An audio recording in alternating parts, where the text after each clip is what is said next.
Los pastores Rafael y Adriana Lemes nos enseñan paso a paso los tesoros de las Escrituras. Descubriremos cuánto nos ama Dios y qué ha ganado para nuestro beneficio. Este programa es patrocinado por nuestros amigos, miembros y socios de Iglesia Palabra Pura y Blaze Ministries International. Hola amigos y socios del Ministerio Blaze, somos Rafael y Adriana, agradecidos por la ayuda que nos está prestando para seguir impactando a las personas con el Evangelio de lo que Jesucristo ganó por y para nosotros en la cruz. Estábamos en nuestra serie del Anticristo y empezamos a enseñar acerca de los raptos de la iglesia. Rafael nos estaba diciendo en el programa pasado acerca de 7 raptos. El número 1 que ocurrió en la historia de la iglesia, en la historia de la humanidad, fue el de Enoc, que se encuentra en Génesis, no recuerdo. 5:24. 5:24, tú siempre te acuerdas de los versículos y capítulos. El segundo que hubo rapto o arrebatamiento, o que fue llevado, es el de Elías. Y eso lo encontramos en Segunda de Reyes 2, versículo 11. Segunda de Reyes, capítulo 2, versículo 11. El tercer rapto que ha ocurrido en la historia fue el de Jesucristo. Y ese está en Hechos, capítulo 1, empezando sobre el versículo 6 hasta el versículo 11. Y el cuarto rapto, que fue en el que quedamos en el programa pasado, es el que estamos esperando, el que la iglesia está esperando y el que en el apóstol Pablo, en 2 de Tesalonicenses, dice Pablo que no se dejen engañar así como carta que él hubiera enviado. ¿Cómo es el ministerio de la iniquidad, Rafael, y el ministerio del engaño que pone a hombres y a mujeres a difundir mentiras que no están en la palabra de Dios, que no fueron cimentadas por los apóstoles? Y hubo una carta, tal vez, que decían que venía en nombre de Pablo, que ya el rapto había sucedido.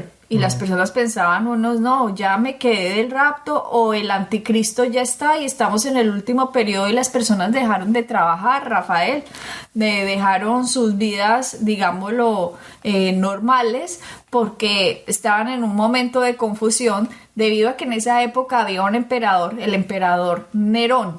Si ustedes miran en la historia, es una de las épocas más duras que ha vivido el mundo cristiano. Nerón, pensaban por su gravísima crueldad que era el anticristo, debido a Rafael que ponía cristianos como antorchas humanas para alumbrar el palacio de este hombre maligno. Muchos pensaban, este es el anticristo. Pero Pablo en su carta de Segunda de Tesalonicenses les dice a toda esta región de Tesalónica que se encontraba en Grecia, les dice, no se dejen engañar, ni como por carta que fuera mía. De hecho, miremoslo, repasémoslo, porque es muy fácil dejarse engañar cuando nosotros no sabemos las escrituras y por eso mucha gente ha resultado engañada, mucha gente ha parado su vida, como Rafael les contaba en un programa. Acá hubo un hombre de 80 y pico de años, 70, casi 80 años, más o menos, y él dijo que ya el fin del mundo ya había acercado y una cantidad de gente vendió sus propiedades, pusieron las tarjetas de crédito al tope. Al máximo, sí. Cogieron líneas de crédito en los bancos y se empezaron a comprar un montón de cosas aprovechando porque ya el mundo iba a acabar. Entonces lo que nunca habían podido hacer en sus vidas, dijeron, no, nos quedan simplemente unas cuantas horas, unos cuantos días, y entonces hicieron unas locuras impresionantes y ese día vino y se fue y no pasó nada. Miles, Rafael, de personas en Estados Unidos hicieron eso siguiendo a un señor loco, contradiciendo las escrituras, que dice la palabra que ni el día ni la hora se sabía, pero ni que el anticristo podía aparecer mientras que la iglesia estuviera. Y eso pasó en la época de Pablo, cuando Pablo estaba. Esta carta de Tesalonicenses fue de hecho escrita para tumbar una carta supuestamente diciendo que el rapto ya había pasado. Y por eso nos dice Pablo en 2 Tesalonicenses 2, dice, no os dejéis mover fácilmente de vuestro modo de pensar. Vea, dice fácilmente. ¿Cuándo lo mueven a uno fácilmente? Cuando uno no tiene una verdad establecida, viene un medio engaño envuelto con un poquito de verdad y se sale uno de la verdad. Uh-huh. Por eso dice, no se dejen mover fácilmente de vuestro modo de pensar, ni os conturbéis, ni por espíritu, ni por palabra, ni por carta como si fuera nuestra, en el sentido de que el día del Señor está cerca. Está hablando aquí de la segunda venida, no del rapto. Está hablando en el de la segunda venida. Porque, y ahí nos dice Pablo, nadie nos engañe de ninguna manera, porque no vendrá sin que antes venga la apostasía y se manifieste el hombre de pecado, el hijo de perdición. El cual se opone y se levanta contra todo lo que se llama Dios o es objeto de culto, tanto que se sienta en el templo de Dios como Dios, haciéndose pasar por Dios. ¿No os acordáis que cuando yo estaba todavía con vosotros os decía esto? Y ahora vosotros sabéis lo que lo detiene, a fin de que a su debido tiempo se manifieste. Porque ya está en acción el ministerio de la iniquidad, solo que hay quien al presente lo detiene hasta que él a su vez sea quitado de en medio, y entonces se manifestará aquel inicuo a quien el Señor matará con el espíritu de su boca y destruirá con el resplandor de su venida. Entonces, Adriana, poniendo las cosas en perspectiva, poniendo las cosas en orden, los tres primeros raptos ya sucedieron: el de Enoc, el de Elías, el de Jesús. El del cuerpo de Cristo viene ahora. Sí, viene el del cuerpo de Cristo, Rafael, que fue el que estudiamos 2 de Tesalonicenses. Y cuando ya aparezca el rapto de la iglesia, cuando seamos raptados de la iglesia, el cuerpo de Cristo, es cuando el anticristo se manifiesta. Hay una señal bien importante que es necesario que recordemos acerca de los últimos tiempos, y está en el libro de Lucas. A Jesucristo le preguntaron que cuándo eran los últimos tiempos. Señor, háblanos acerca de los últimos tiempos, y él les dijo que no se dejaran perturbar o conturbar, que porque era necesario, dice Jesucristo, es necesario que Jerusalén deje de ser hollada por los gentiles. Él dice eso cuando le están preguntando acerca de los últimos tiempos, y eso es a lo mejor alguien que no se ha dado cuenta qué significa que Jerusalén deje de ser hollada por los gentiles. Les voy a explicar esto. Israel, su capital, Jerusalén. Israel no fue de Israel por muchísimo tiempo. De hecho, Israel se llegó a dividir en dos. Cuando el rey David tenía a Israel era pues una sola. Pero después de que nació Salomón, hubo muchos conflictos y se dividió Israel en dos. Israel se dividió en el reinado del norte y se dividió en el reinado del sur. El reinado del sur se llamaba Judá y el norte se continuó llamando Israel. Por eso, después de Salomón, cuando ustedes leen el Antiguo Testamento, ustedes ven que hay para profetas que le están escribiendo al rey del norte y le están escribiendo otros al rey del sur. A lo mejor ustedes no sabían, Israel fue dividida, reinado del norte, reinado del sur. Estos reyes que hubo en Israel eran uno más malo que otro, no se sabía. Si ustedes cuando leen el Antiguo Testamento, ustedes se dan cuenta que fue terrible. Adoraban los dioses de los países vecinos, ponían diosas de acera, ponían al dios Mamón. Bueno, era un completo adulterio en el que vivían, y los profetas del Antiguo Testamento iban y les hablaban a los reyes: vean, es necesario que se arrepientan, que se vuelvan a Dios. Y era un completo como tira y afloje. Todo el Antiguo Testamento ustedes lo ven así, hasta que Dios le dice a los del reyes del norte, que estaban ya completamente dedicados como a la idolatría, adoptando los dioses extranjeros, les dice: listo, entonces ustedes quedan a sus anchas, vayan pues, hagan como lo que quieran.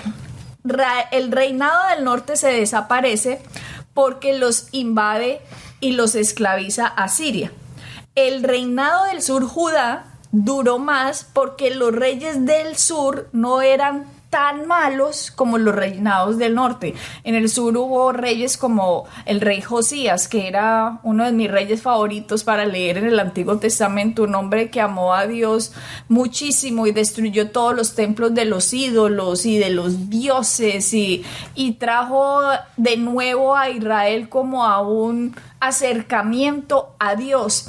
Por lo tanto, el reinado del sur se demoró más para que lo invadieran, porque después de Josías llegaron otros reyes malísimos y otra vez empezaron los dioses y ídolos y una cantidad de cosas. Así que Dios quita como su mano, su cerco de protección, tanto del norte como del sur, y al sur lo invade Babilonia. Cuando ustedes ven que Jesucristo llegó a la tierra, cuando ustedes leen Mateo, Marcos, Lucas y Juan, no había habido profeta, desde el profeta Malaquías hasta la llegada de Jesucristo habían pasado ya más de 4 siglos. Silencio total, no había habido profeta. De hecho, Israel no tenía tierra. Israel había sido esclavizada, tanto el norte como el sur, y los que lo habían tomado, en este caso el reino del sur lo tomó Babilonia, eran los que empezaban a poseer la tierra. Entonces Israel no tenía tierra. Cuando ustedes escuchan el término anda como un judío errante, a lo mejor sus padres, sus abuelos, las personas mayores que me están escuchando, recuerdan ese término de judío errante. El judío andaba errante porque no tenía tierra. Cuando Cristo llega, cuando Jesucristo nace de la Virgen María, Él nace en una época de la historia en que Israel no tiene posesión de la tierra. El que en este momento está poseyendo la tierra es el Imperio Romano. Y el Imperio Romano es un imperio que llegó después del Imperio Griego, donde Alejandro Magno era el que venció a los imperios anteriores. Ahora el Imperio Romano se estaba tratando de tomar todo lo que había quedado. Israel estaba siendo como una parte del Imperio Romano, y Jesucristo llega aquí, llega en esta época de la historia. Por lo tanto, Israel y Jerusalén ha dejado de ser del pueblo judío por años, por siglos, Rafael. Por siglos desde que fueron invadidos por los asirios y por siglos que fueron después invadidos por los babilonios. También fue de los griegos, también fue de los romanos. Después de los romanos, Israel ha sido de una cantidad de gente menos de los judíos. Israel también fue de las cruzadas cristianas. Israel fue de los otomanes.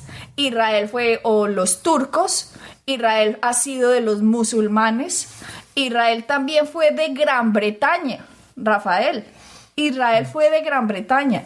Cuando pasó esto con Hitler, cuando pasó el Holocausto en 1940 más o menos, que empieza el Holocausto, que fue aterrorizante, simplemente estaban matando a los judíos en esa parte de Alemania, y los judíos no tenían a dónde huir, Rafael, no tenían a dónde llegar porque no tenían tierra.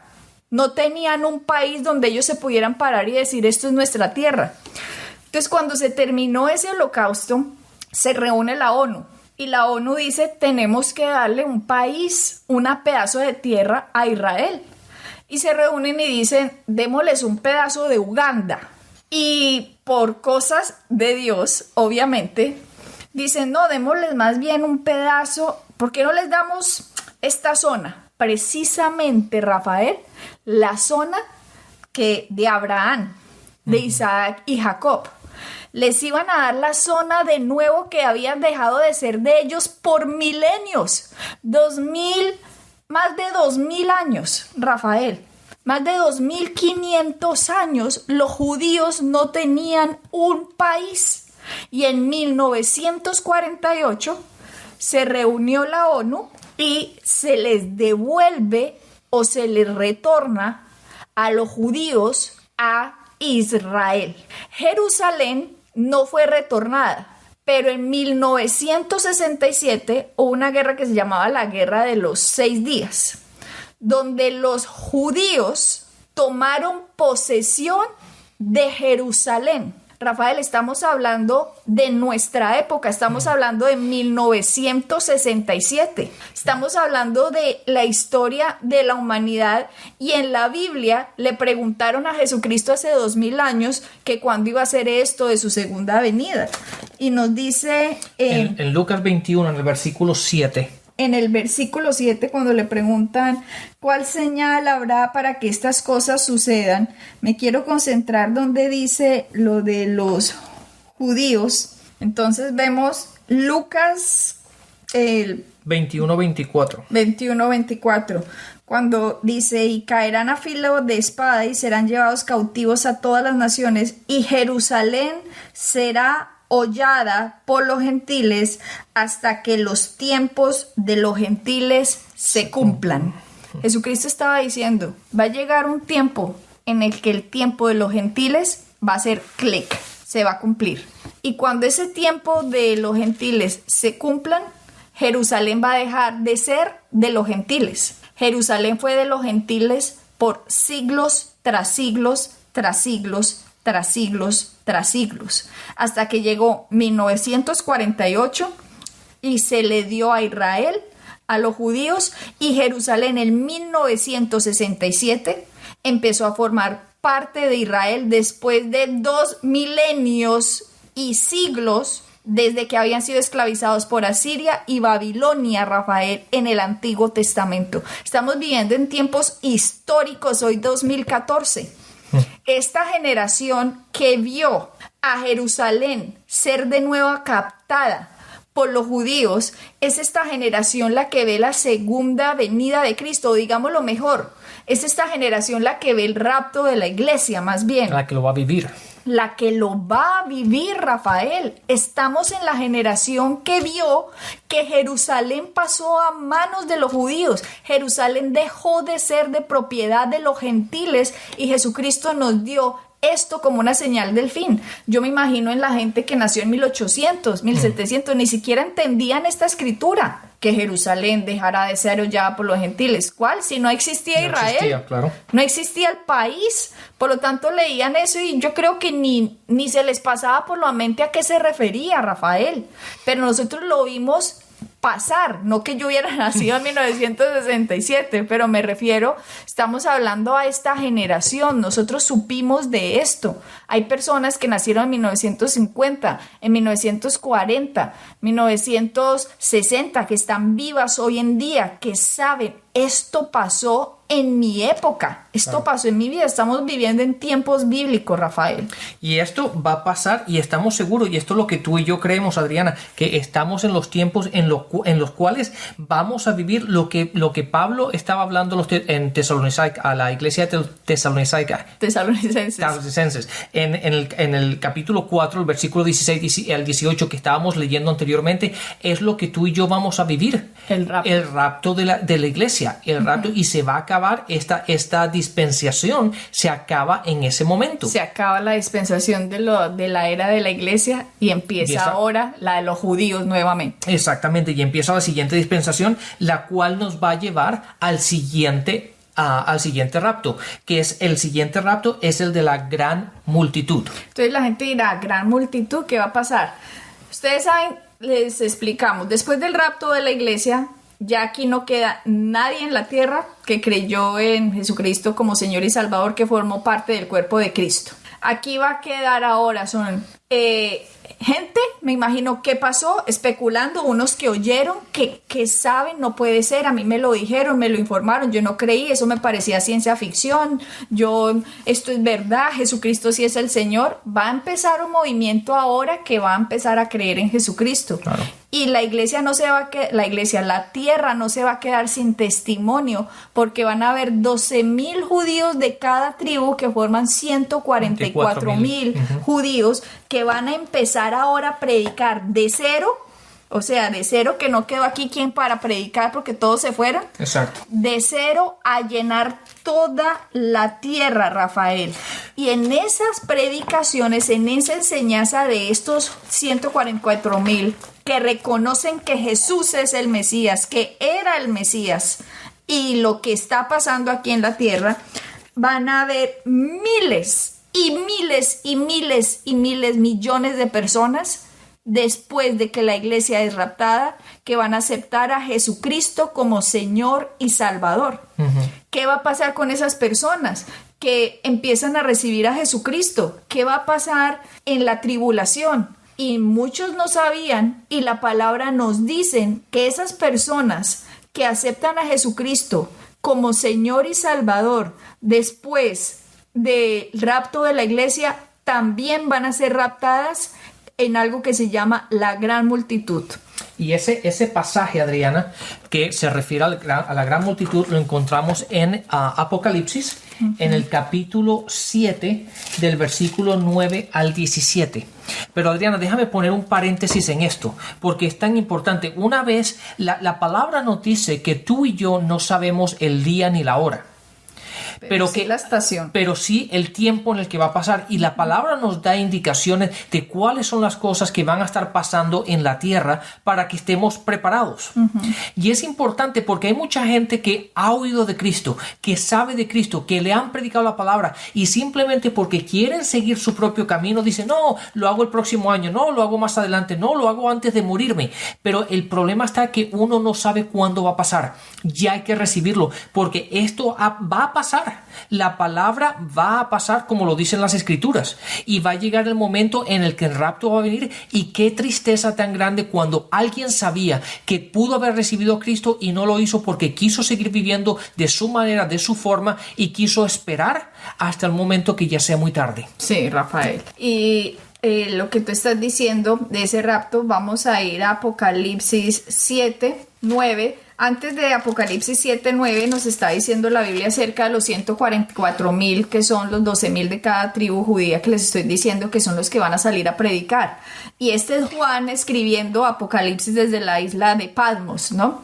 Ustedes saben que Juan escribió Apocalipsis y nos dice en el 7:9, después de que él describe los 144,000 judíos, miren lo que dice en el 9, después de esto miré. Y he aquí una gran multitud, la cual nadie podía contar, de todas las naciones y tribus y pueblos y lenguas, que estaban delante del trono y en la presencia del Cordero, vestidos de ropas blancas y con palmas en las manos, y clamaban a gran voz diciendo: la salvación pertenece a nuestro Dios, que está sentado en el trono, y al Cordero. Y todos los ángeles estaban en pie alrededor del trono y de los ancianos y de los 4 seres vivientes, y se postraron sobre sus rostros delante del trono y adoraron a Dios, diciendo: amén. La bendición y la gloria y la sabiduría y la acción de gracias y la honra y el poder y la fortaleza sean a nuestro Dios por los siglos de los siglos. Amén. Entonces uno de los ancianos habló diciendo: estos que están vestidos de ropas blancas, ¿quiénes son? ¿Y de dónde han venido? Yo le dije: Señor, tú lo sabes. Y él me dijo: estos son los que han salido de la gran tribulación y han lavado sus ropas y las han emblanquecido en la sangre del Cordero. Mira que nos dice ahora: estos han salido de la gran tribulación. Así que aparentemente, Rafael, hay una gran multitud que va a ser sacada, porque dice: estos han salido de la gran tribulación. Aparentemente van a ser sacados de lo que se va a venir aquí a la tierra. Ahora, ¿cuál es la que sigue? Ahora, la pregunta es: ¿qué pasa con esos 144,000 que han estado predicando el evangelio? También. La palabra dice que van a ser raptados. Y ese pasaje lo encontramos en Apocalipsis capítulo 14. Del 1 al 5 habla de ello. Capítulo 14, del 1 al 5. Después miré, y he aquí el Cordero estaba en pie sobre el monte de Sión, y con él 144,000. ¿Sí ves? Dice, estaba aquí en pie sobre el monte de Sión. Y he aquí 144,000 que tenían el nombre de él y de su padre escrito en la frente. Y oí una voz del cielo como estruendo de muchas aguas y como sonido de un gran trueno. Y la voz que oí era como el de arpistas que tocaban con sus arpas y cantaban un cántico nuevo delante del trono y delante de los 4 seres vivientes y de los ancianos, y nadie podía aprender el cántico, sino aquellos 144,000 que fueron redimidos de entre los de la tierra. Ahí está. Entonces, ahí es cuando, Adriana, esos 144,000 que se salvaron en la tribulación y han estado predicando el evangelio, que fue de donde salió esta gran multitud de gente que recibió a Cristo en ese periodo. Ellos son raptados también en la primera parte de los 3 años y medio de la tribulación. Ahora, por último, encontramos los 2 testigos. Y ese lo encontramos en Apocalipsis capítulo 11 en el versículo 12. Sí, van a haber 2 testigos, aunque obvio que les habíamos dicho aquí, después de que se vayan los 144,000, después de que se vaya la gran multitud, entonces ¿quién va a predicar? Claro. Si ya se fue la gran multitud y los 144,000. La palabra nos dice que ahora los ángeles van a poder predicar. Así que la tierra también, Dios mostrando su gracia en medio de la época de la ira, Rafael. Hay un versículo en Apocalipsis que nos dice que los ángeles se les da permiso van a salir predicando la palabra de Dios y en donde se encuentran. Sí, en Apocalipsis capítulo 14, en el versículo 6, y dice, y vi a otro ángel que volaba por el cielo y llevaba la palabra, la eterna buena noticia para proclamar el evangelio. Imagínate, Rafael, o sea que ellos van a proclamar el evangelio. Claro, porque ya ahora la iglesia no está, ya no hay nadie que proclame el evangelio, así que los ángeles tienen el derecho o tienen la habilidad, pongámoslo así, de predicar la palabra. Ahora, después de que ya se ha ido Enoc, Elías, Jesús, el cuerpo de Cristo, la gran multitud y los 144,000, y ahora los ángeles predican, ahora llegan 2 personajes a la tierra que se llaman los 2 testigos, y estos 2 testigos muestran unas grandes señales. Ellos llegan a Israel mismo, al país, a la tierra de Israel, y dice que los odia la gente, que quieren que se mueren, y ellos muestran unas grandes maravillas y los matan, Rafael. Los matan, y la palabra dice que todo ojo va a ver, o sea que las cámaras deben estar mirando cuando los matan, que después son llevados, raptados. Apocalipsis 11 en el versículo 12. ¿12? Sí, 11:12. El de 11:12 dice, y oyeron una gran voz del cielo que les decía, subid acá. Y subieron al cielo en una nube, y sus enemigos los vieron. Imagino toda la tierra viendo esto. 7 raptos. Y el que sigue es el rapto de la iglesia, que creemos, estamos seguros por la profecía que nos fue dicha de Jesucristo, de Jerusalén dejaría de ser los gentiles y volvería a mano de los judíos. Lo vimos en 1967. Creemos que somos la generación que veremos el rapto de la iglesia. Qué maravilla. Así que bendiciones y hasta el próximo programa. Bendiciones. Pueden bajar nuestras enseñanzas en www.iglesiapalabracura.com y visitarnos en nuestra sede en la calle 21326.